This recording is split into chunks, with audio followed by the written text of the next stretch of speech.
महाभारत के युद्ध के दौरान जब अर्जुन ने युद्ध करने से मना कर दिया, तब श्री कृष्ण उन्हें समझाते हुए कहते हैं कि हे अर्जुन, तुम किस लिए डरते हो? तुम स्वयं परमात्मा का एक अंश हो।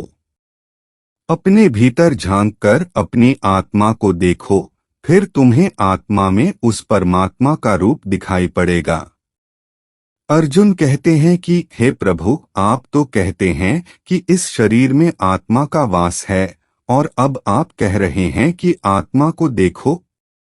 आखिर इस आत्मा को देखेगा कौन? क्या कोई और भी शक्ति है इस शरीर में जो आत्मा देखेगी? श्री कृष्ण: हाँ, मन। यह मन बहुत शक्तिशाली है। अर्जुन, मन के बारे में विस्तार से समझाने के लिए मैं तुमको एक कथा सुनाता हूँ। सोचो कि शरीर एक रथ है। 5 घोड़े इसे चलाते हैं। ये ही हमारी 5 इंद्रियां हैं। इस रथ का सारथी है मन, और इस सारथी के हाथ में ही 5 घोड़ों की लगाम है। यह जिधर चाहे उधर उन घोड़ों को ले जा सकता है। इस रथ का स्वामी एक राजा है, जो रथ के सिंहासन पर बैठा रहता है। यह राजा ही हमारी आत्मा है, जो इस पूरे रथरूपी शरीर का मालिक है। यह मन बहुत चंचल है। यह व्यसन, भोगविलास और वासना की तरफ आकर्षित होता है।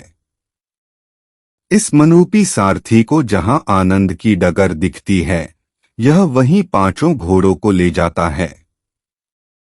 यह मन रूपी रथ का सारथी हमारी इंद्रियों से जो चाहे वह करवाता है और जिधर चाहे उधर ले जाता है।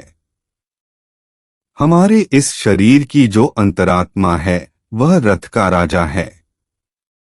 अगर राजा शक्तिशाली है तो वह रथ के सारथी को कुछ भी गलत करने से रोक सकता है।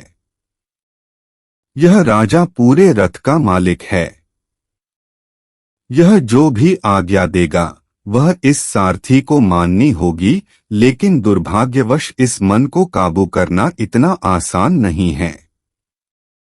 इसके लिए आत्मा यानी राजा को हमेशा इस पर नजर रखनी होगी। अगर आत्मा मन पर काबू पा ले तो यह मन फिर आत्मा का ही कहना मानता है। हे अर्जुन, यह मन इतना शक्तिशाली है, अगर इसे इंसान ने काबू नहीं किया तो ये जीवन पर्यंत तुमको भटकाता रहेगा, और अगर इंसान ने मन को काबू में कर लिया तो यही मन आत्मा को परमात्मा तक लेकर जाता है। इतना बलशाली है यह मन। हे अर्जुन, इस मन की ताकत का तुमको तनिक भी अंदाजा नहीं है।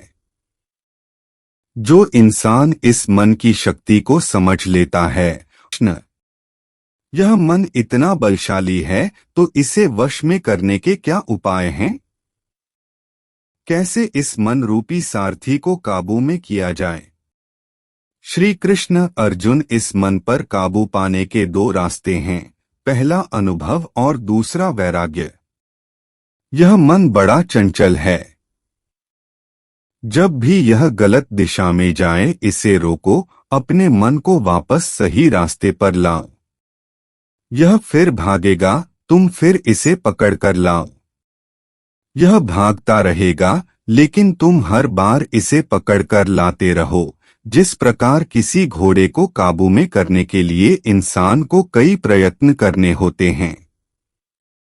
नया घोड़ा सवार को अपने ऊपर बैठने नहीं देता और घुड़सवार को बार बार नीचे गिरा देता है, लेकिन अगर घुड़सवार दृढ़निश्चयी है तो वह बार बार गिरता है और फिर से घोड़े को काबू करने की कोशिश करता है, और अंत में वह घोड़े पर काबू पाने में सफल हो जाता है, और फिर यही घोड़ा उस घुड़सवार को उसकी मंजिल तक ले जाता है। ठीक उसी तरह तुमको भी बार बार प्रयास करने होंगे, तब कहीं जाकर यह मन वश में होगा।